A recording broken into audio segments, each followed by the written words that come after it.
اللهم صل على محمد وعلى آل محمد كما صليت على إبراهيم وعلى آل إبراهيم وبارك على محمد وعلى آل محمد كما باركت على إبراهيم وعلى آل إبراهيم في العالمين إنك حميد مجيد। Doctor Ahmad Abdullah Shakib তিনি সম্মাননা স্মারক গ্রহণ করবেন, স্মারক প্রদান করবেন।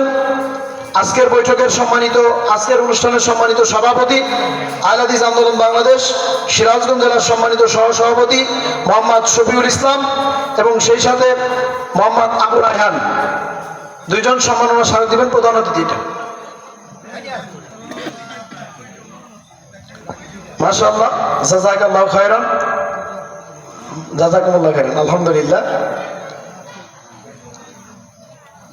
এরপরে আমি মঞ্চে আসার জন্য বিনীত অনুরোধ করছি আজকের সম্মানিত বিশেষ অতিথি হাদিস ফাউন্ডেশন শিক্ষা বোর্ডের সহকারী পরিদর্শক ইঞ্জিনিয়ার আব্দুল নূর।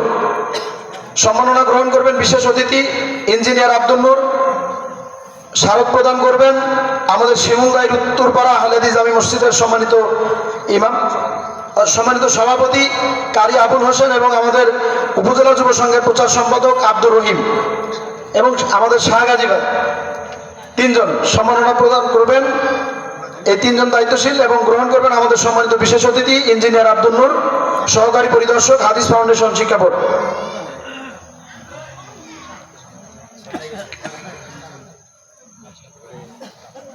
মারহাবা, জাযাকাল্লাহু খায়রান।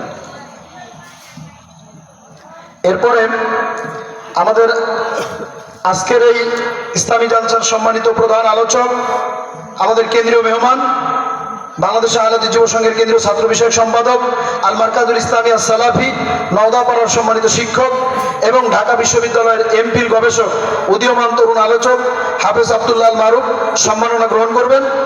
প্রদান করবেন আমাদের আজকের অনুষ্ঠানের সম্মানিত দুইজন সহসভাপতি কাজীপুর উপজেলা আহলে হাদিস আন্দোলনের সম্মানিত সভাপতি জনাব আব্দুস সোবহান মাস্টার, কাজীপুর উপজেলা আন্দোলনের সম্মানিত সহসভাপতি আলহাজ আব্দুল খালেক। এটা একটু দিক দেন তো, এদিকে টান দেওয়া যায়, এটা সম্মাননা গ্রহণ করছেন হাফেজ আব্দুল্লাহ আল মারুফ। সম্মাননা প্রদান করছেন আহলে হাদিস আন্দোলন বাংলাদেশ কাজীপুর উপজেলার সভাপতি আব্দুস সোবহান মাস্টার এবং সহসভাপতি জনাব আলহাজ আব্দুল খালেক। মারহাবা, জাযাকাল্লাহু খায়র। আচ্ছা, দুইটা ঘোষণা, সেটি হচ্ছে আগামী 14ই নভেম্বর রোজ শুক্রবার আমাদের পার্শ্ববর্তী জেলা আহলে হাদিস আন্দোলন বাংলাদেশ বগুড়া সাংগঠনিক জেলার উদ্যোগে ইসলামী সম্মেলন তথা জেলা সম্মেলন অনুষ্ঠিত হবে বগুড়া সেন্ট্রাল হাই স্কুল মাঠে ইনশাআল্লাহ। সেখানে আমাদের কেন্দ্রীয় মেহমানগণ উপস্থিত থাকবেন।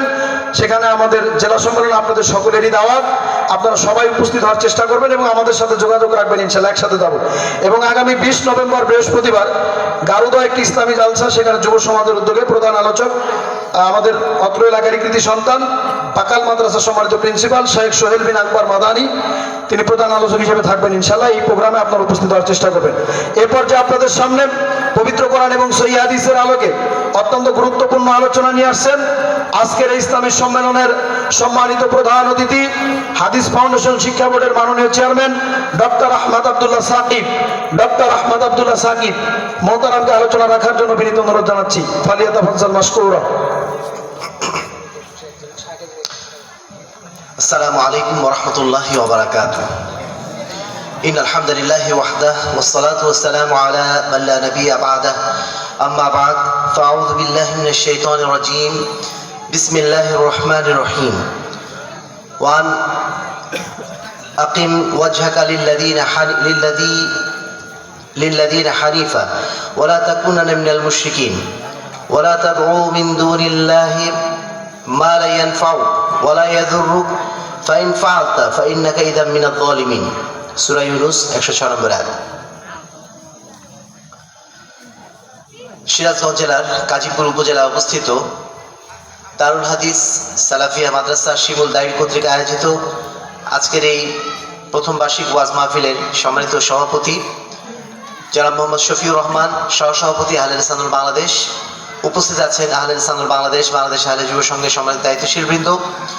উপস্থিত আছেন অত্র এলাকার সম্মানিত মুরব্বিয়ানে কেরাম, সুধী মণ্ডলী, এবং আমার সামনে উপস্থিত অত্র এলাকার বিভিন্ন প্রান্ত থেকে আগত এবং এমনকি সিরাজগঞ্জ শহর বা আশপাশ থেকে অনেকে এখানে এসেছেন, বিভিন্ন এলাকা থেকে আগত সম্মানিত তরুণ ও যুবক ভাইরা, সেই সাথে পর্দার আলে মা ও বোনেরা, প্রশংসা আল্লাহ রাব্বুল আলামিনের জন্য যে অশেষ রহমতে আজকের এই সুন্দর রাতে আমরা পবিত্র কোরআন এবং সহিহ হাদিস থেকে কিছু আলোচনা শোনার জন্য এখানে একত্রিত হতে পেরেছি। যে আল্লাহ রাব্বুল আলামিন আমাদেরকে এখনো পর্যন্ত সুস্থ রেখেছেন, নিরাপদে রেখেছেন, ইমানের উপর আমাদেরকে পরিচালিত করছেন, সহিহ আকীদা এবং মানহাজের উপর যিনি আমাদেরকে পরিচালিত করেছেন, যে আল্লাহ রাব্বুল আলামিন আমাদেরকে সমস্ত নেয়ামত দিয়ে ভরপুর করে রেখেছেন, সে রবের দরবারে আমরা শুকরিয়া আদায় করছি অন্তরের অন্তঃস্থল থেকে। আলহামদুলিল্লাহ। দরুদ ও সালাম বর্ষিত হোক শ্রেষ্ঠ নবী আহমদ মুস্তাফা মুহাম্মদ মুস্তাফা সাল্লাল্লাহু আলাইহি ওয়াসাল্লামের প্রতি, যিনি আমাদের একমাত্র আদর্শ এবং যার আদর্শ অনুসরণের মাধ্যম দিয়ে দুনিয়া এবং আখিরাতে আমরা সফল কাম হতে পারি, সেই রাসূলের উদ্দেশ্যে আমরা সংক্ষেপে দরুদ পাঠ করছি। আল্লাহুম্মা সাল্লি আলাইহি আল্লাহুম্মা বারিক আলাইহি। সম্মানিত উপস্থিতি, আমি প্রথমে আন্তরিকভাবে শুকরিয়া আদায় করছি অত্র মাদ্রাসার প্রতিষ্ঠাতা পরিচালক জনাব মোহাম্মদ নাইমুল ইসলাম ভাইকে, নাইমুল ইসলাম ভাইয়ের প্রতি, যিনি দারুল হাদিস সালাফিয়া মাদ্রাসাটি প্রতিষ্ঠা করেছেন এবং এই মাদ্রাসার প্রতিষ্ঠা লগ্ন থেকে এই মাদ্রাসার সাথে আমরা মোটামুটি সম্পৃক্ত ছিলাম। এর আগেও আমি একবার এখানে এসেছি এবং সেই সূত্রে আজকে প্রথম বার্ষিক এই ওয়াজ মাহফিলও এখানে আগমন। আমরা তাকে আন্তরিকভাবে ধন্যবাদ জানাচ্ছি, মোবারকবাদ জানাচ্ছি যে তিনি এই এলাকায় এমন একটি মাদ্রাসা প্রতিষ্ঠা করেছেন যার মাধ্যম দিয়ে এই এলাকার সন্তানদেরকে ইসলামের বিশুদ্ধ শিক্ষা দেওয়া, পবিত্র কোরআন এবং সহিহ হাদিস অনুযায়ী পরিচালনা করা, তাওহীদ এবং সুন্নাতের শিক্ষা দেওয়ার একটা সুন্দর সুযোগ তিনি তৈরি করে দিয়েছেন। এই জন্য আমরা তার প্রতি আন্তরিক কৃতজ্ঞতা জানাচ্ছি এবং প্রত্যাশা করছি যে আল্লাহ রাব্বুল আলামিন তার এই প্রতিষ্ঠানকে ইনশাআল্লাহ কবুলিয়াত দান করবেন। সেই সাথে এই এলাকার মানুষদের মধ্যে এই প্রতিষ্ঠানটি একটি হকের বাতিঘর হিসাবে গড়ে উঠবে। আল্লাহ রাব্বুল আলামিন সেই তৌফিক যেন তাকে এবং তার প্রতিষ্ঠানকে দান করেন। আল্লাহুম্মা আমিন। আমি আপনাদের প্রতি আন্তরিকভাবে শুকরগুজার এই জন্য যেখানে অনেক ভাই এসেছেন, যারা এসেছেন সিরাজগঞ্জ শহর থেকে বা আরও দূর দূরান্ত থেকে, অনেকে 2 ঘন্টা পথ অতিক্রম করে এখানে এসেছেন শুধু আমাদের কিছু কথা শোনার জন্য। আল্লাহ রাব্বুল আলামিন তাদের এই দ্বীনের প্রতি জাজবা, সত্য গ্রহণ, হক গ্রহণের প্রতি যে আগ্রহ, আল্লাহ রাব্বুল আলামিন এই আগ্রহগুলোকে যেন কবুল করে নেন। আল্লাহ রাব্বুল আলামিন আমাদের সবাইকে আমাদের মৃত্যু অবধি বিশুদ্ধ ঈমান, বিশুদ্ধ আমলের উপর টিকে থাকার জন্য তৌফিক দান করেন। আল্লাহুম্মা আমিন। সম্মানিত উপস্থিতি, রাত গভীর হয়ে গেছে। আমি খুব সংক্ষেপে যে বিষয়টি আপনাদের কাছে উপস্থাপন করার চেষ্টা করব, একজন সচেতন মুসলিম হিসাবে, একজন আহলুল হাদিস হিসাবে আমরা সবাই জানি কত চরম ফিতনার মধ্যে আজকে আমরা অবস্থান করছি। বাইরের হাজারো ফিতনা তো আছেই, সেই সাথে নিজেদের মধ্যকার ফিতনা, এমনকি যারা আমরা দ্বীনের উপর টিকে থাকতে চাচ্ছি, যারা আমরা পরিপূর্ণ মুসলিম হওয়ার চেষ্টা করছি, পরিপূর্ণ হকপন্থী হওয়ার চেষ্টা করছি, তাদের উপর যে বিপদগুলো, সেই বিপদগুলো শুনলে আমাদের গা শিউরে ওঠে। আমাদের ভাইরা এখানে এসেছেন অনেকেই, তারা বলছেন যে তারা তাদের পরিবারে মাত্র একজন আহলুল হাদিস, তাদের এলাকায় কোনো আহলুল হাদিস মসজিদ নাই, সেখানে যে সালাত আদায় করবে সেই সুযোগ নেই। তারা যান সেই আপনার সিরাজগঞ্জ সদরে তাদেরকে যেতে হয়, অথবা কাজীপুরে আসতে হয়, অথবা কামারখন্দে যেতে হয় জুমার সালাত পড়ার জন্য। এত কষ্ট করে তারা দিনের উপর টিকে থাকার চেষ্টা করছেন। এমতো অবস্থায় আশপাশের মানুষগুলো তারা সবসময় তাদেরকে তুচ্ছ তাচ্ছিল্য করছেন, নানা ধরনের তাদেরকে লকব দিচ্ছেন। এই অবস্থার মধ্য দিয়ে আলহামদুলিল্লাহ তারা হকের উপর যে টিকে আছেন, এটা আল্লাহ রাব্বুল আলামিনের অশেষ রহমত, আল্লাহ রাব্বুল আলামিনের অশেষ নেয়ামত বলে আমরা মনে করি। আল্লাহ রাব্বুল আলামিন তাদেরকে এই নেয়ামতের উপর যেন টিকে থাকা তৌফিক দান করেন। আল্লাহুম্মা আমিন। আমি আপনাদের উদ্দেশ্যে যে কথাটি বলতে চাইবো, প্রত্যেকে এখানে যারা আমরা উপস্থিত রয়েছি, যারা আমরা শুনছি, যে যেখানে আছি না কেন, অনলাইনের মাধ্যম দিয়ে যারা আছি, সমস্ত ভ্রাতৃমণ্ডলীর কাছে, তিনি মুসলমান হন, তিনি অমুসলমান হন, তিনি নারী হন, পুরুষ হন, যুবক হন, বৃদ্ধ হন, সবার প্রতি আমাদের মৌলিক যে বক্তব্য এবং আমার নিজের প্রতিও যে নসিহত, আসুন আমরা আমাদের ঈমানকে মজবুত করার চেষ্টা করি। পৃথিবীতে আল্লাহ রাব্বুল আলামিন যত নিয়ামত দান করেছেন, সমস্ত নিয়ামতের উপর সবচেয়ে বড় নিয়ামত হচ্ছে আল্লাহ রাব্বুল আলামিন যে ঈমান আমাদেরকে দান করেছেন, যে ঈমানের বলে আমরা আজকে নিজেদের মুমিন পরিচয় দিতে পারছি, যে ঈমানের কারণে আমরা নিজেদেরকে মুসলিম পরিচয় দিতে পারছি, যে এই বিশুদ্ধ ঈমানের কারণে আমরা নিজেদের আহলুল হাদিস পরিচয় দিতে পারছি, সেই ঈমানের চেয়ে দামি জিনিস আর নেই। এই ঈমানকে আমরা যতদিন পর্যন্ত মজবুত রাখতে পারবো, যতদিন বিশুদ্ধ রাখতে পারবো, যতদিন শিরক থেকে মুক্ত রাখতে পারবো, ততদিন আমরা নিরাপদ। আর যখনই আমরা ঈমানের বিষয়ে হাল ছেড়ে দেব, ঈমানকে সস্তা বানিয়ে ফেলবো, ঈমানকে আমরা গুরুত্বহীন বানিয়ে ফেলবো, সেই তখন থেকেই আল্লাহ রাব্বুল আলামিন যে নিয়ামত আমাদের দান করেছেন, সেই নিয়ামত আস্তে আস্তে আমাদের কাছ থেকে হারিয়ে যেতে থাকবে। এই জন্য নিজের ঈমানকে মজবুত করা আমাদের সবচেয়ে বড় দায়িত্ব। সম্মানিত উপস্থিতি, আমরা মনে করি যে ঈমান মানে হচ্ছে এই যে আমি আল্লাহকে বিশ্বাস করেছি, আল্লাহ রাব্বুল আলামিন আমার রিজিক দাতা, আল্লাহ রাব্বুল আলামিন দুনিয়া সব চালাচ্ছেন, চন্দ্র সূর্য নক্ষত্র রাজি সবকিছু তার ইশারায় চলছে, এটুকু বিশ্বাস করার নামই বোধ হয় ঈমান। সম্মানিত উপস্থিতি, এর নাম ঈমান নয়। এই ঈমান কুরাইশরাও রাখতো, এই ঈমান আল্লাহ রাসূল সাল্লাল্লাহু আলাইহি ওয়াসাল্লামের যুগে যারা কাফের ছিল তারাও রাখতো। ঈমান আসলে কোনটা? ঈমান হচ্ছে আল্লাহ রাব্বুল আলামিন যা কিছু দিয়েছেন সেটাকে মেনে নেওয়া, যা নিষেধ করেছেন সেখান থেকে বিরত থাকার নাম। যখন আমি আপনি আল্লাহর দেওয়া নির্দেশগুলো পালন করতে পারবো এবং আল্লাহ রাব্বুল আলামিনের নিষেধগুলো থেকে নিজেকে বাঁচার জন্য চেষ্টা করতে পারবো, যখন তার শিরক থেকে নিজেকে মুক্ত রাখতে পারবো, তখনই আমি প্রকৃত ঈমানদার। আমরা আহলুল হাদিস, আলহামদুলিল্লাহ আমরা মাজারে যাই না, তাই না? আমরা আহলুল হাদিস, আমরা ইনশাআল্লাহ তাবিজ পড়ি না। আমরা আহলুল হাদিস ইনশাআল্লাহ আমাদের সন্তানদের কপালে আমরা কালো টিপ লাগাই না। ইনশাআল্লাহ আমরা যে কোনো বিপদ আপদ আসলে কবিরাজের দরবারে ছুটি না। আমরা সব সময় যা কিছু চাওয়া কার কাছে চাই? ইয়াকা না'বুদু ওয়া ইয়াকা নাস্তাইন, আল্লাহর কাছেই চাই। আল্লাহ রাব্বুল আলামিন সব কিছু দেন। উদউনি আস্তাজিব লাকুম, তোমরা আমার কাছে চাও আমি তোমাদেরকে দেব। সবকিছু দেওয়ার মালিক কে? আল্লাহ রাব্বুল আলামিন। সবকিছু সমস্ত বিপদ থেকে উদ্ধার করেন কে? আল্লাহ রাব্বুল আলামিন। এগুলোকে আলহামদুলিল্লাহ আমরা যারা আহলুল হাদিস তারা বিশ্বাস করি। কিন্তু আমরা কোন জায়গাতে নড়বড়ে হয়ে যাই? যখন বিপদ আপদ আসে, কিরকম? রিজিকের উপরে। এখন আমার চাকরি নাই, একটা ব্যাংকে চাকরি হয়ে গেছে, ব্যাংকে চাকরি হয়ে গেছে, আর কোনো চাকরি আমি খুঁজে পাচ্ছি না। 5 বছর ধরে চাকরি খুঁজেছি, পাই নাই, একটা চাকরি পেয়েছি ব্যাংকে। সেই সময় আমার মন বলছে ওখানে যদি আমি যাই তাহলে তো আমার সুদ খেতে হবে, আমার ইনকাম তো হালাল হয়ে যাবে। আমার বাপ মা, আমার অভিভাবকরা, আমার বন্ধুরা বলছে আরে ভাই 5 বছর পরে চাকরিটা পেলে চাকরিতে কিছুদিন ঢুকে পরে বের হয়েছে, এখন আপাতত ঢুকে থাকো। এই অবস্থায় আমার ইমানের পরীক্ষাটা শুরু হয়ে যায়। ওই সময় ঈমান ধরে রাখাটা অত্যন্ত কঠিন হয়ে যায়। তখন ওই হাদিসটার কথা মনে পড়ে যখন আল্লাহ রাসূল সাল্লাল্লাহু আলাইহি ওয়াসাল্লাম বলেছিলেন যে শেষ জামানায় এমন একটা পরিবেশ আসবে যখন ঈমান ধরে রাখাটা একটা জ্বলন্ত কয়লা ধরে রাখার মতো হবে। এই অবস্থার মতো হয়ে যায়, তখন আমার আপনার ঈমানের পরীক্ষা শুরু হয়ে যায়। ঈমানের পরীক্ষা কখন শুরু হয়? যখন এখন ধরেন প্রচলিত রাজনীতি শুরু হয়েছে, প্রচলিত রাজনীতির এখন দমদমা রমরমা, 2 দিন পরে নির্বাচন হবে। আমার আপনার ঘরে আলহামদুলিল্লাহ এখন বহু ধরনের লোকজন যাতায়াত করছে। এমন এক ধরনের লোকও যাতায়াত করছেন যারা আল কোরআনের রাজ প্রতিষ্ঠা করার জন্য কাজ করছেন, যারা বলছেন আল্লাহর আইন চাই, সৎ লোকের শাসন চাই। এই ভদ্রলোকরাও আমার আপনার সামনে এসে এখন ভোট চাচ্ছেন প্রচলিত গণতন্ত্রের পক্ষে। তারা কথা বলছেন গণতন্ত্র আসলেই দেশে শান্তি আসবে।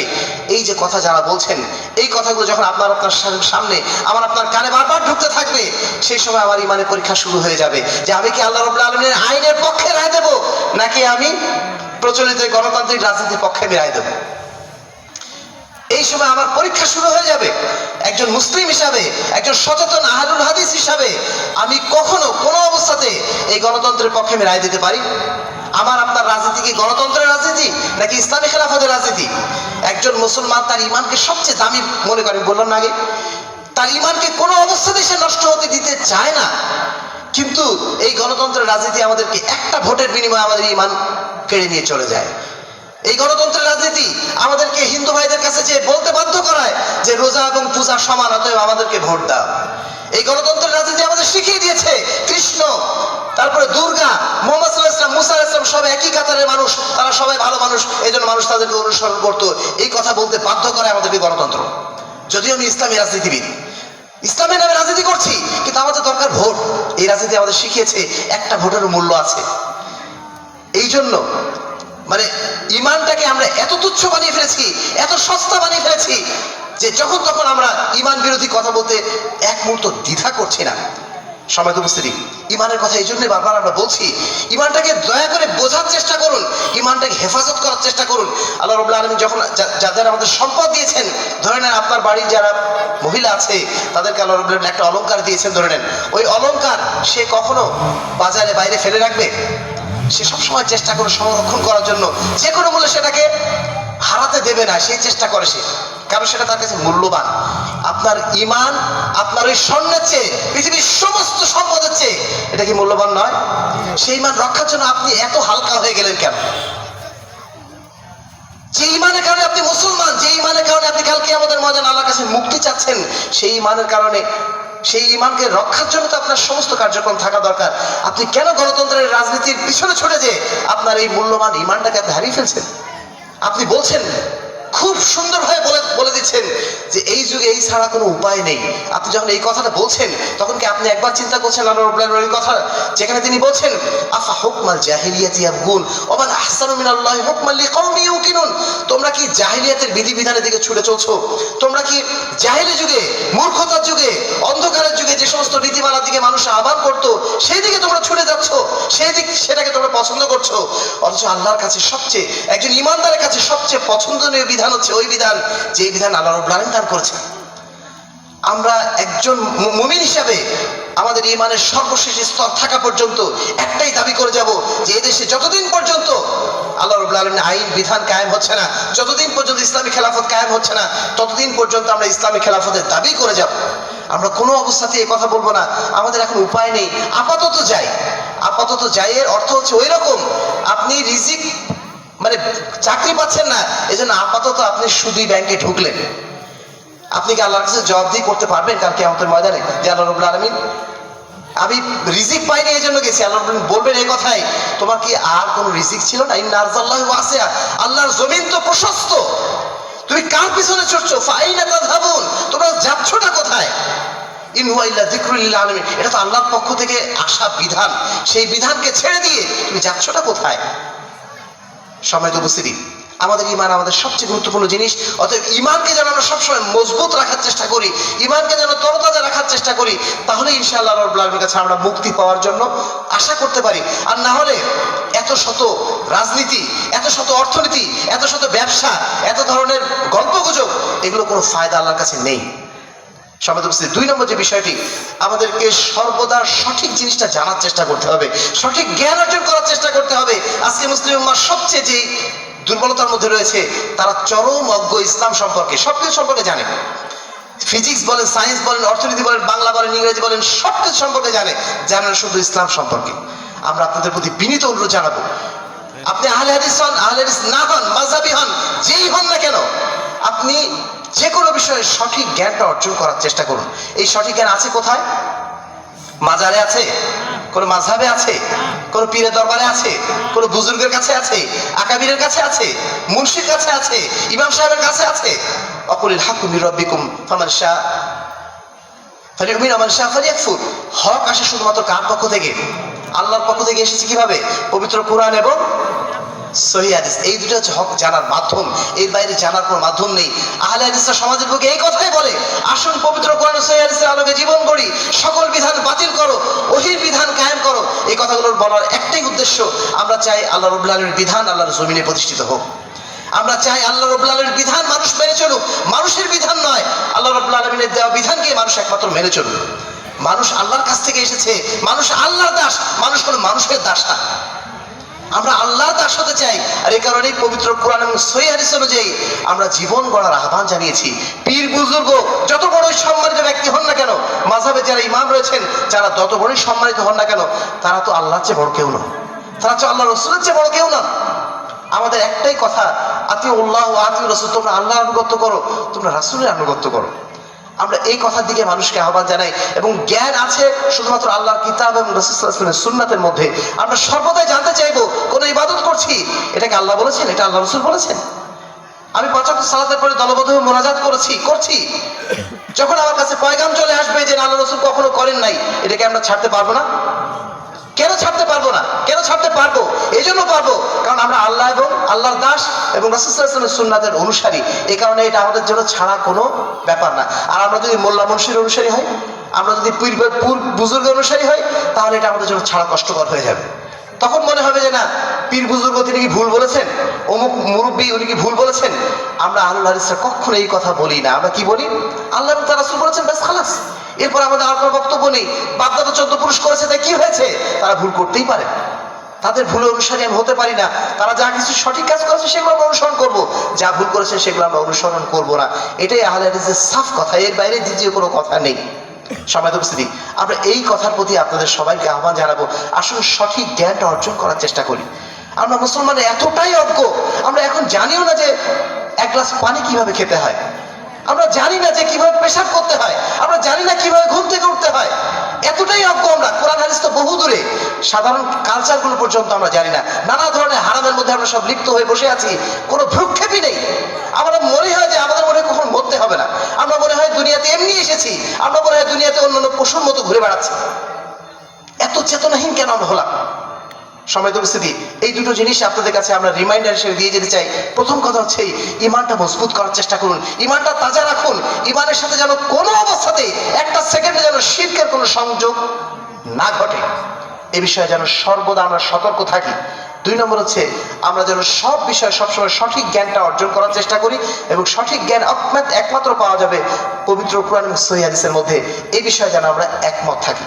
সম্মানিত উপস্থিতি, এই দুটো বিষয়ে যখন আমরা একমত হওয়ার পরে দ্বিতীয় যে বিষয়টি আমাদের হবে, এখন আমরা নিজেদেরকে জাহান্নামের আগুন থেকে যেমন বাঁচাবো, আমাদের পরিবার, আমাদের সমাজকে আমাদের জাহান্নামের আগুন থেকে বাঁচাতে হবে না? আমার যে সন্তানটা হয়েছে, এই সন্তানটা আমার ছোট ভাই বলে গেল এই মুহূর্তে, যে একটা সন্তানকে যদি আপনি ভালো সন্তান হিসেবে গড়ে তুলতে পারেন, তাহলে আপনার জীবনটা যেন আরো প্রলম্বিত হয়ে গেল। আপনি মরার পরে আপনার আসলে মৃত্যু হয়নি, আপনার সন্তানের মাধ্যম দিয়ে আপনার জীবনটা আরো চলমান। কারণ আপনার সন্তানকে যদি আপনি সঠিকভাবে লালন পালন করেন, দিনের উপর লালন পালন করেন, ওই সন্তান যত ভালো কাজ করবে, সেই সমস্ত ভালো কাজের একটা অংশ আপনার আমলে যুক্ত হতে থাকবে না? তার মানে আপনি জীবিতই আছেন। আপনি জীবিত থাকতে যে আমল করতেন, সে আমলটা যখন আপনার সন্তান করছে, আপনার সন্তানের আমল আপনার আমল নামে যুক্ত হচ্ছে। এই জন্য সন্তানের প্রতি গুরুত্ব দেওয়াটা আমাদের অত্যন্ত জরুরি। আপনার সন্তান সঠিকভাবে লালিত পালিত হচ্ছে কিনা। একজন মুরব্বী বলছেন, একজন পিতা হিসেবে বলছেন যে আপনি চেষ্টা করবেন আপনার সন্তানকে নিজ দায়িত্বে নিজে হাতে অন্তত সূরা ফাতিহাটা শেখানো। কেন? একটা সন্তান যদি প্রকৃত মুসলিম হিসেবে বেড়ে ওঠে, তাকে প্রতিদিন অন্তত 5 ওয়াক্ত সালাত আদায় করতে হবে, অন্তত 17 রাকাত সালাত তাকে আদায় করতে হবে। যতবার মানে প্রতিটা রাকাতে তাকে অন্তত একবার সূরা ফাতিহা পড়তে হবে। এই যে সূরা ফাতিহা এতবার পড়ছে, প্রতিবার সূরা ফাতিহা পড়ার যে সওয়াব, সে সওয়াবের একটা অংশ আপনার আমলে যুক্ত হতে থাকছে। তো এই ব্যবসাটা কিন্তু সবচেয়ে বড় ব্যবসা। আপনি মনে করছি আমার 5টা দোকান, 10টা দোকান, 20টা দোকান, ঢাকায় 5টা দোকান আছে, আমি বড় ব্যবসায়ী না। আপনি বড় ব্যবসায়ী না। আপনি বড় ব্যবসায়ী কখন হবেন?